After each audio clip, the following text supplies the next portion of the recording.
在台湾这个产茶宝岛，为什么很多人每天的第一杯饮料会是咖啡？你有没有发现，我们的生活已经被咖啡绑架了？早餐来一杯，上班来一杯，开会的时候再来一杯咖啡，睡前也一杯，然后就睡不着。两人一壶茶，聊遍茶天下。大家好，我是泰。大家好，我是小静。在这个产茶宝岛，为什么茶好像渐渐从年轻人的生活中消失啊？今天我们不批评了，只是客观分析咖啡究竟用哪10招赢得了现代人的心。泰，在认识你之前呢，也就是喝到好茶之前，我是每天必咖啡啊，所以这个话题我有资格聊。那你当初为什么要喝咖啡？第一个就是提神啊，再来是好喝，然后流行，大家都会觉得喝咖啡就是很有气质、知性的指标，不然就是就是会有假文青。哦，下期影片我们将由爱茶者的视角出发，分享10个大家选择茶而不选择咖啡的原因，敬请期待。咖啡进入中国的历史可追溯到19世纪的上半叶，它早在清朝的时候就已经登陆了。那我们制作了一个简表，我们会放在频道贴文区，给有兴趣的朋友下载。10个大家选择喝咖啡不喝茶的原因。Let's go。1. 效率与功能导向。咖啡被普遍视为功能性饮料，其提神效果直接、快速、可预期，符合现代快节奏生活对即时能量补充的需求。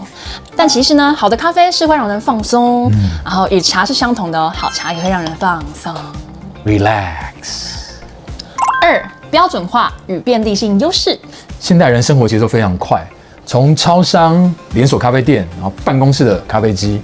咖啡的品质与口味高度标准化，那消费者能清楚的知道要得到什么，那购买制作只要按一个键就可以了。上班时间捷运站附近的小巴，常常大排长龙，大家大排长龙干嘛？买咖啡，有的是寄杯，甚至呢，某些咖啡的大厂牌，他们也出了咖啡胶囊机。你有喝过吗？有啊。对啊，他们非常非常方便。我以前还有买，以前我是喝咖啡的人，我都有买，然后买在家里这样玩，我觉得非常非常方便。但其实很不环保。对，没错，拍谁？3. 社交货币与文化渗透。咖啡馆是现代人最普遍的社交与工作的第3空间。喝咖啡已经成为一种生活风格、社交仪式与文化的符号。那时候我就是在咖啡厅装文青的。对啊，不只是那时候啊，你不是前几天才跑到咖啡厅开会？对啊，不然没地方约啊。可以约茶馆啊，就不方便找啊。哦，好啦。其实我在这个行业之前，我在做音乐创作的时候，之前的一个工作，我们要开会的时候，其实都也是约咖啡厅，聊，其实也没有在聊音乐了，都在聊一些八卦。因为咖啡厅真的是太方便，你看我只要一下楼，我家旁边就是咖啡厅，那不约那边，是要约哪里？茶馆我要跑好几站，多远啊？4. 风味门槛较低。主流的咖啡饮品，比如说 latte 拿铁、卡布 cappuccino， 常常会加入牛奶啊、糖浆，去提升它的风味，让它的风味更会甜润、可口或甚至顺口。最近正好我有在特别注意现在有什么新的口味的咖啡，结果有爆米花、焦糖爆米花口味咖啡，还有椰香咖啡，然后还有椰香或者是焦糖爆米花的冰沙。哇，我真的觉得太强了！现在有这种各种各样的风味，哇！如果是我的话，我闭嘴。对于喜欢甜感，然后不喜欢茶叶天然的这种苦味、带点苦味跟涩味的人，会更友好，而且接受度会更广。5. 咖啡豆的选择障碍较低。对于新手而言啊，咖啡豆的选择逻辑相对的简单。我们举例来说好了，咖啡豆有产地、烘焙度处理的方法，最重要的是它最后是以杯的方式呈现。那茶叶呢，品种啊、名称等等等相对的复杂。例如好了，我们就有6大茶类，对不对？6大茶类，每一大茶类又有不同的产地制作工艺是什么工艺？光乌龙就好几种制作工艺了再来还有牵扯到茶树的品种。台湾现在台湾茶的品种已经到20几种了。再来普洱茶的话，又有年份。台湾老茶当然也有存放的年份，这常常会让要喝茶的新手感到很困惑，那不知道如何是好，再来是无从下手。再来一个很重要的点是冲泡的方式。对，那刚刚也提到，咖啡是以一杯一杯的方式，但是茶也是杯，但是茶是每一冲的不同。天气、温度、湿是度等等，有太多变化因素。对，有太多的所以变因，就会比较复杂一点。对，所以新手会觉得无所适从。可是当你跳进来，然后好好的去研究知道之后，你就会被很着迷啦，是你就出不去了。6，冲泡的容错率较低。使用咖啡机或者是滤挂包，水温、时间，还有咖啡粉跟水的比例，容错范围相对较宽。比较容易得到一杯比较不难喝的咖啡。但是泡茶就是另外一件事情了。传统泡茶，像这样泡茶，对于水温、浸泡的时间、茶道具的选择都会比较讲究。对于新手来说，比较容易泡出比较涩感，或者是过淡，或甚至过浓的茶汤。其实老手也会，那老手的几率比较低。7，形象感知的现代感。现代生活西化，咖啡常与时尚、都市、专业、西方等形象连结，对大部分的年轻族群有较强的吸引力。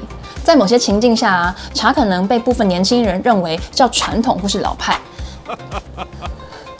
但在我进入好茶的世界后才发现不止长辈，有非常多年轻人开始深入喝茶，很棒哦。8，咖啡即饮市场的强势行销。无论超市超商、罐装、瓶装的咖啡饮料选择非常非常多种、多样，而且随处可得，而且行销力道非常非常强大。不知道你们听过？我小时候是都喝小虎咖啡。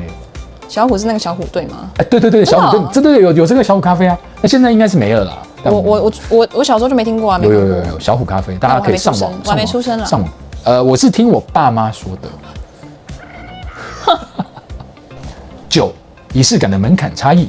喝咖啡的仪式感如手冲、拉花，被塑造成一种可展示的兴趣技能。有的人还会拉花，把它拉什么立体感猫咪什么的。但是传统的我们说泡茶或者是茶道的这种的仪式感呢，在外界会觉得说，这个门槛会更高，更需要技术，而且需要更多的知识背景，而且真正的需要花的时间更多去融入。因此呢，在这个仪式感的门槛差异呢，跟咖啡就差距非常大，所以茶这个部分大家都会却步。